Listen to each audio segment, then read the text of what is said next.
আজ দুপুর 12টা নাগাদ কলকাতায় তৃণমূল ভবনে সাংবাদিক বৈঠকে উপস্থিত ছিলেন তৃণমূলের মুখপাত্র কুণাল ঘোষ, রাজ্যের অর্থমন্ত্রী চন্দ্রিমা ভট্টাচার্য এবং বীরবাহা হাঁসদা। গতকাল 2024-25 অর্থবর্ষের যে রাজ্য বাজেট পেশ হয়েছে তাকে এক কথায় বাংলার সর্বকালের সর্বশ্রেষ্ঠ ঐতিহাসিক বাজেট রূপে অভিহিত করলেন কুণাল ঘোষ। কেন্দ্রের চূড়ান্ত বৈষম্য ও বঞ্চনার প্রতিবাদে এবং সমাজে প্রতিটি ক্ষেত্রের মানুষের উন্নয়ন সুনিশ্চিত করে মাননীয় মুখ্যমন্ত্রী মমতা ব্যানার্জির নির্দেশে এই বাজেট পেশ করা হয়েছে এবং এভাবেই মাননীয় মুখ্যমন্ত্রী মমতা ব্যানার্জির হাত ধরে সকল বঞ্চনার যোগ্য জবাব দিয়ে বাংলা হয়ে উঠবে স্বনির্ভর বলে এদিন জানালেন তিনি। মুখ্যমন্ত্রীর অনুপ্রেরণায়, মুখ্যমন্ত্রীর নির্দেশে চন্দ্রিমা ভট্টাচার্য গতকাল বাংলার সর্বকালের সর্বশ্রেষ্ঠ ঐতিহাসিক বাজেটটি পেশ করেছেন।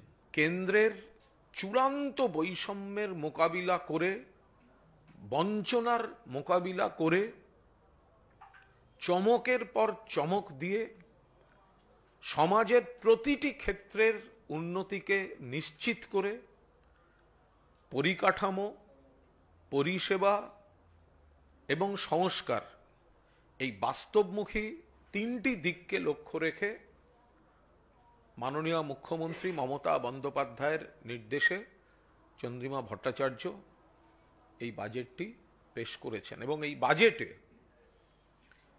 পুরোদস্তুর কোথাও লক্ষ্মীর ভাণ্ডার দ্বিগুণ হয়ে যাওয়া, কোথাও দূরতম প্রান্তে উপকূলের 3 জেলায় মৎস্যজীবীদের বছরের মধ্যে 2টি কঠিন মাস, সেই সময় তাদের জন্য সমুদ্র সাথী, কখনো সরকারি কর্মচারীদের আরও 4% ডিএ বাড়ানো, এবং বিজেপি দিশাহারা হয়ে গিয়েছে, বিরোধীরা দিশাহারা।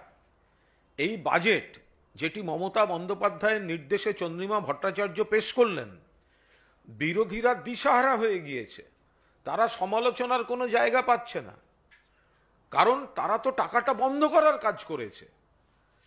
আর আমাদের সরকার টাকার সংস্থান করে সেটি দিয়ে মানুষকে আরো উপকার দেওয়ার কাজ করেছে। ফলে বাংলা একেবারে এই বাজেটকে স্বাগত জানানো, সমর্থন জানানোর মুডে গোটা রাজ্য।